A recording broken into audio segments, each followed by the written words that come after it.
नमस्कार दोस्तों, मैं हूं डॉक्टर अमरीश खारी। आप देख रहे हैं डॉक्टर खारी। आज जिस दवाई के बारे में बात करेंगे वो है एल्यूमेन। इस वीडियो में हम जानेंगे एल्यूमेन को किन रोगों में यानी किन डिजीज में किन लक्षणों में दिया जाता है, लेने का सही तरीका क्या होता है। जानने के लिए वीडियो पूरा देखें। अगर आप हमारे चैनल पर नए हैं तो चैनल को सब्सक्राइब कर लें ताकि आने वाली हेल्थ रिलेटेड वीडियो से आप अपडेटेड रहें। इस दवाई को कई सारी परेशानियों में हम दे सकते हैं, लेकिन खास तौर पर इस दवाई का यूज कब्ज में किया जाता है, कॉन्स्टिपेशन में किया जाता है। जिन लोगों का पेट सही से साफ नहीं होता है, समय पर नहीं होता है, बार बार कॉन्स्टिपेशन की शिकायत आती है और पेशेंट को बड़ी परेशानियों का सामना करना पड़ता है, तो ऐसे में इस दवाई का सहारा आप ले सकते हैं। इसके अलावा इसे मसल्स पेन में देते हैं, खास तौर पर ऐसे पेशेंट में जो पैरालाइटिक हैं, यानी जिनको लकवा है और ऐसे पेशेंट में मांसपेशियों में वीकनेस देखने को मिलती है, कमजोरी देखने को मिलती है या दर्द की शिकायत रहती है, तो उसको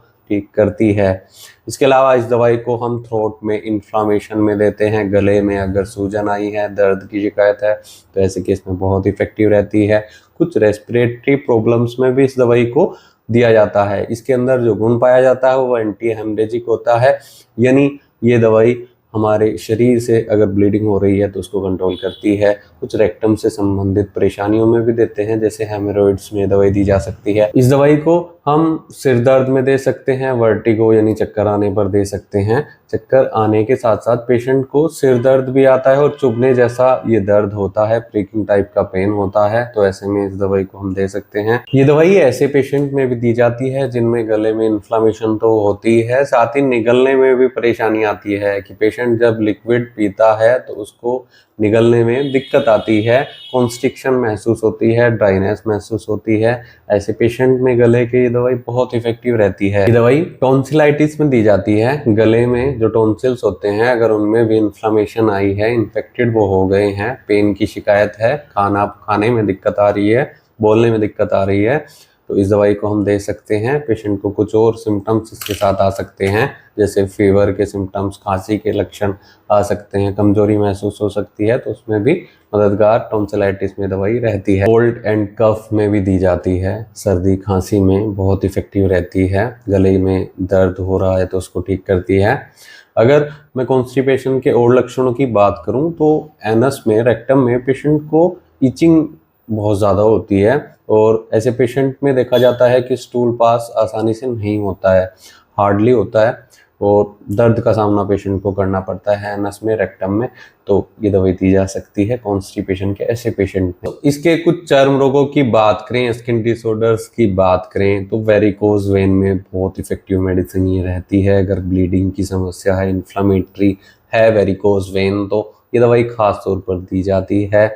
और अल्सर्स में भी इस दवाई को देते हैं, एक्जिमा में देते हैं, स्क्रोटम में अगर एक्जिमा हो गया है तो उसको ठीक करती है। दवाई को सिर दर्द में भी दिया जाता है। जलन जैसा दर्द सिर में रहता है, दबाव महसूस होता है, जैसे कोई भारी चीज सिर पर रखी हुई है। एलोपीशिया में दवाई दी जाती है जगह जगह से।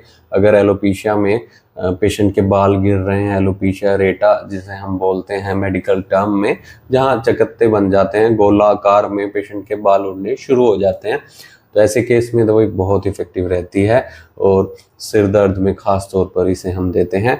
तो कुल मिलाकर इन सब बीमारियों में इस दवाई को दिया जाता है। कॉन्स्टिपेशन में ये दवाई दी जाती है और पैरालाइटिक के मसल्स वीकनेस में दवाई दी जाती है, ग्लैंड्स के इन्फ्लामेशन में दवाई दी जाती है और थ्रोट पेन में दवाई दी जाती है। सिर दर्द में बहुत इफेक्टिव रहती है। इन सब परेशानी में इसे हम देते हैं। अगर आपको ऐसी कोई शिकायत है और आप इस दवाई का सेवन करना चाहते हैं तो एक बार अपने होम्योपैथी डॉक्टर से ज़रूर मिल लें, क्योंकि दोस्तों होता क्या है कि अगर आपको ऐसी कोई शिकायत है और यही सेम सिम्टम्स कुछ और दवाइयों में मिलते हैं, केस टेकिंग करने के बाद ही डॉक्टर आपके बता पाएंगे कि कौन सी मेडिसिन आपके लिए सुटेबल रहेगी, उसकी सही पोटेंसी और सही डोज आपके लिए क्या सुटेबल रहेगी। इसके लिए आप हमें भी संपर्क कर सकते हैं, दिए गए व्हाट्सएप नंबर पर हमसे संपर्क कर इलाज की सलाह ले सकते हैं। वीडियो देखने के लिए धन्यवाद। चैनल को सब्सक्राइब करें और कमेंट सेक्शन में ज़रूर बताएं कि हमारी वीडियोस आपको कैसी लगती हैं। Thank you.